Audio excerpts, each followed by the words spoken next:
Two of the scariest things I've ever seen in Formula One are the accidents that you had in the Prost that year, particularly the one at Spa. But let's talk about them in chronological order. The first one comes at Hockenheim. It's the start of the German Grand Prix, and within seconds you're going upside down, I think over the top of Enrique Bernoldi, was it? Exactly, yes. Talk us through what happened. What are your memories of that?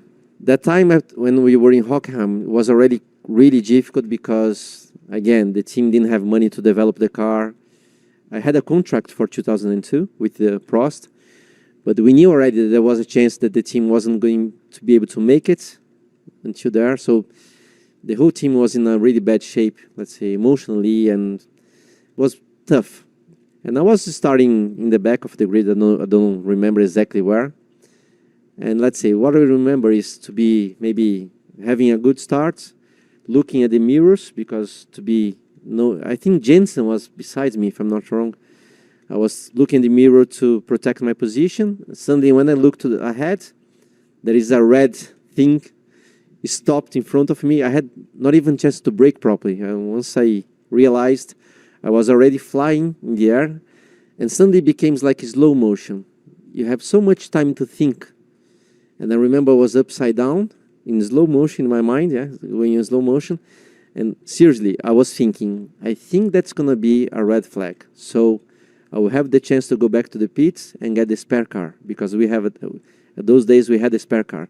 So while I was upside down, I was thinking about going back to the pits, to the garage. And once I landed, it didn't feel so bad, but once I crashed into the wall, it was a really heavy one. And then I realized that, man, this was serious, huh? And I had some bruises in my arm because, it was a quite strong impact. But I jumped out of the car, ran back to the pits. Michael was waiting for me there to see if I was doing well. Actually, that's one of the things we haven't said. It was Michael's car that you hit, not Rubens's. Yeah, Michael's car. He had a drive shaft problem, so the car was in neutral, let's say. Yeah, so that's why he couldn't move. And when I hit him, I was 200 plus, already. So he was waiting for me, a bit scared, asking if I was doing well. I said, hey, man, let's go back to the garage. I jumped into the spare car, and it started after 10 minutes again. So that was it. What an extraordinary story. And were there any effects from the accident while you were taking the restart and doing the race? Nothing. Zero. Like, you're all mad. I always say that it's not about courage that I'm not afraid of that. I think I'm afraid as any other person would be in those situations. But we get to a point that you are so confident about the safety, the technical side of. I had a confidence that I was going to be maybe crashing, but it would be okay. I was feeling safe there.